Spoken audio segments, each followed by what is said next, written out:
करा और प्रॉब्लम जो सॉल्व होगी, क्योंकि यहाँ से ये ख़राब था पूरा ढक्कन, तो उसकी वजह से ये दिक्कत उस भाई की कार के अंदर आ रही थी। तो मेनली जो दिक्कत होते हैं वो थर्मोस्टेट वाल्व के अंदर ही होती है गाइस। तो आई होप आपको समझ में आ गया। सप्लाई नहीं कर पाएगा तो मेनली आपको पता है, जब वो उसको कोई संदेश ही नहीं मिलेगा तो वो आगे कैसे सप्लाई करेगा उसकी।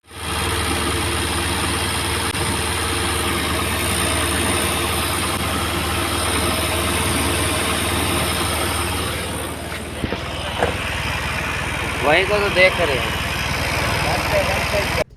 हे guys, good evening, welcome to my channel guys. आज एक नई प्रॉब्लम को लेके आया हूँ गाइस। आपने अभी शुरू में जो वीडियो देखी है, मेरे एक सब्सक्राइबर के साथ ये सेम प्रॉब्लम आ रही है।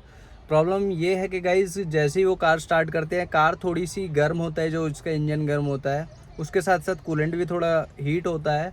तो वो कूलेंट है गाइस, वो बाहर निकल रहा है। कूलेंट जिस डब्बे में हम डालते हैं, जिसमें आता है, उसमें से वो बाहर निकल रहा है। तो उसके क्या रीज़न हो सकते हैं बाहर निकलने के?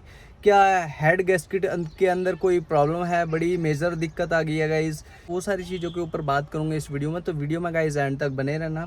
तो चलिए गाइज़, आज के इस टॉपिक को शुरू करते हैं। तो गाइज़, उन भाई के पास में है टाटा नैनो और मेरे पास में भी लकीली टाटा नैनो ही है। तो मैंने इसका जो पीछे का सेक्शन है, इंजन यहीं से निकलता है इसका, तो मैंने ये सारी चीज़ें ओपन करके रखी हैं ताकि उस भाई को मैं अच्छे से बता पाऊँ एक तरीके से, ताकि उस भाई के साथ जो दिक्कत आ रही है या और भी कोई भाई हो उनके साथ में ये सेम दिक्कत आ रही हो, तो ये कैसे सॉल्व हो सकती है गाइस। तो उसके लिए आपको क्या करना है, सबसे पहले जो मेनली आपको कार स्टार्ट करके देखनी है, और मैं अभी बताऊंगा कि क्या क्या इसमें जो दिक्कतें हैं आपकी कार के साथ हो सकती हैं।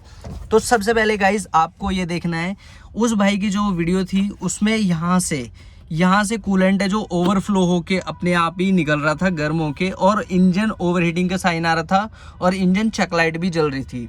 तो ये दो दिक्कतें थी वहाँ पे। तो सबसे पहले आपको ये जो मेन दिक्कत है भाई, ओवर हीटिंग का साइन आती है तो ये मिसफायर करता है। मिसफायर का यहाँ पे इसका साइन आता है, तो उसकी वजह से ओवर हीटिंग का साइन आ सकता है। तो एक मेन जो दिक्कत है वो यहाँ से हो सकती है, लेकिन जो भाई की दिक्कत है वो यहाँ से ओवरफ्लो होने की है, क्योंकि अगर इसके अंदर कम भी होगा वो तब भी ओवरफ्लो कर रहा है और पूरा जो कूलेंट है वो बाहर निकल जाता है। तो सबसे पहले आपको जो लाइन है वो चेक करनी है गाइस। यहाँ से जो ऐसे लाइन आती है ये पूरी, इसको देखना है और आपको कार स्टार्ट कम से कम 20 मिनट तक कार बंद होनी चाहिए, तभी इसको खोलना है। नहीं तो गाइज, अगर आपने इसको खोला तो आपके हाथ वगैरह जल सकते हैं। तो मैंने अभी कार बंद कर रखी है, स्टार्ट ही नहीं करी मैंने कार।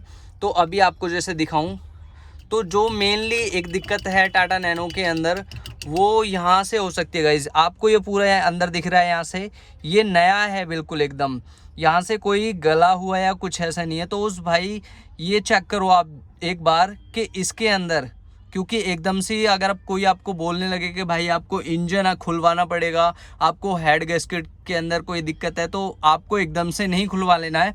आपको छोटी छोटी चीज़ें वो चेक करने लिए पहले। तो सबसे पहले यहाँ पे देखो गाइज, अगर वो ज़्यादा गल रहा है, सड़ रहा है, तो प्लीज़ ये वाली चीज़ है जो इसका ढक्कन है, ये वाला चेंज करो। एक भाई के साथ सेम यही दिक्कत थी, उसने ये ढक्कन चेंज करा और प्रॉब्लम जो सॉल्व होगी, क्योंकि यहाँ से ये ख़राब था पूरा ढक्कन, तो उसकी वजह से ये दिक्कत उस भाई की कार के अंदर आ रही थी।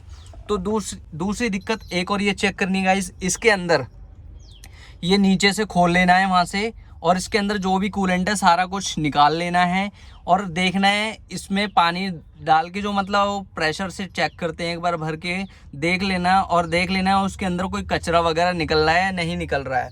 दूसरी चीज़ गाइस, ये वाली लाइन आपको जो ये जा रही है, ये कूलेंट वाली लाइन है, क्योंकि यहाँ से जब कूलेंट ये, और एक इसका फ़ैन और देख लेना गाइज, इसका जो फ़ैन है, रेडिएटर फ़ैन है, वो वर्क कर रहा है या नहीं कर रहा है। अगर रेडिएटर फ़ैन भी वर्क नहीं कर रहा है तो भी ये सेम दिक्कत हो सकती है, क्योंकि इंजन ओवर हीट होगा, उसकी वजह से भी यहाँ से जो आपका कूलेंट है वो बाहर निकल सकता है।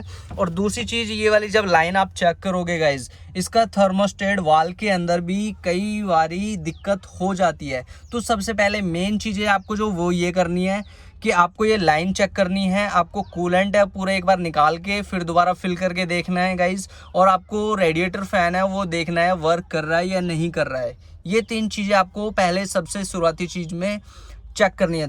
फिर उसके बाद गाइस जो ये लाइन है ये जा रही है, इसमें देखना है थर्मोस्टेट वाल है, कई बार हो जाता है वो मुड़ जाता है थर्मोस्टेट वाल, आप फोटो देख सकते हो। ऐसे वो मुड़ने की वजह से, क्योंकि यहाँ पे जो लाइन है ये जा रही है, वहाँ पे जो सेंसर है उस पे जो थर्मोस्टेट वाल है, अगर वो वर्क नहीं करेगा, प्रॉपर सही कंडीशन में नहीं रहेगा गाइस, क्योंकि जो ये पूरा ऐसे कूलेंट जाता है, घूम के पूरा जाता है हमारे इंजन को, ये ठंडा करता है अंदर से। अगर ये पूरा जो फ्लो बीच में है, जो थर्मोस्टेट वाल है, वहाँ पे कोई दिक्कत होगी तो वो प्रॉपर तरीके से कूलेंट को सप्लाई नहीं कर पाएगा, जिसकी वजह से वो दिक्कत होगी और आपकी कार के अंदर से यहाँ से ये निकल सकती है। और लास्ट में जो दिक्कत आती है गाइज, वो दिक्कत हो सकती है आपके हेड गैस्केट के अंदर गाइज। उसके अंदर हो सकता है कहीं ना कहीं कोई दिक्कत हो, जल गया हो कोई पार्ट, क्योंकि ज़्यादातर हेड गैस्केट के अंदर बहुत कम चांस होता है ख़राब होने का। मेनली जो दिक्कत होता है वो थर्मोस्टेट वाल के अंदर ही होती है गाइस। तो आई होप आपको समझ में आ गया होगा। ये सारी चीज़ें आप एक बार चेक करो। अगर वो मैकेनिक डायरेक्टली ये बोल रहा है आपसे कि भाई आपको ये हेड गैस्केट, इसका हेड खोलना पड़ेगा, तो प्लीज़ मत करना, किसी दूसरे वाले पे भी एक बार मैकेनिक पे चेक करवा लेना, नहीं तो दिक्कत हो सकती है गाइस। तो गाइज अभी जो मैंने आपको ये सारी चीज़ें बताई हैं, ये मेन चीज़ें हो सकती है। मेनली जो ज़्यादातर दिक्कत होती है, मतलब टॉप पे जो दिक्कत चली जाती है, ये सारी छोटी छोटी चीज़ें बताने के बाद, वो मेन होती है कि आपका थर्मोस्टेट वाल के अंदर दिक्कत हो, वो मुड़ गया हो, क्योंकि वहीं से पूरा सप्लाई जाता है। अगर वहाँ पे एक ये भी है, अगर आप सेंसर वगैरह भी चेक करवाना कि थर्मोस्टेट वाल के पास सेंसर, मतलब जब वो कूलेंट गर्म हो जाता है ना, एक टेम्परेचर पे पहुंच जाता है, तो वो आगे कूलेंट को सप्लाई करता है इंजन में, ठीक है। अगर वो सप्लाई नहीं जा पा रही होगी, उसको लग रहा होगा कि आगे, क्योंकि जब वो मुड़ जाएगा या ख़राब हो जाएगा, तो हो सकता है उसके सेंसर के अंदर या उसमें ही कोई दिक्कत होगी हो, जिसकी वजह से वो आगे सप्लाई नहीं करेगा। तो सप्लाई नहीं कर पाएगा तो मेनली आपको पता है, जब वो उसको कोई संदेश ही नहीं मिलेगा तो वो आगे कैसे सप्लाई करेगा, उसकी वजह से भी ये ओवरफ्लो हो सकता है।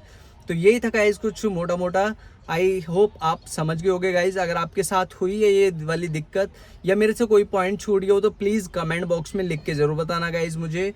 और अब इस चैनल पे मैं लगातार वीडियोस लेके आता रहूँगा आपके, और आपकी भी गाइज किसी टॉपिक से रिलेटेड वीडियोस हो तो प्लीज़ मुझे इंस्टाग्राम पे फॉलो कर ले, असली बॉबी जी के नाम से। डिस्क्रिप्शन में लिंक पड़ी हुई है कि भाई मुझे इस टॉपिक पे वीडियो चाहिए। आप कमेंट भी कर सकते हो, मैं आपके लिए वीडियो लेके आ जाऊँगा मेरे दोस्तों। तो मिलेंगे हम इसी के साथ एक नेक्स्ट वीडियो में नए टॉपिक पे। तब तक के लिए मेरे दोस्तों, जय हिंद, वंदे मातरम।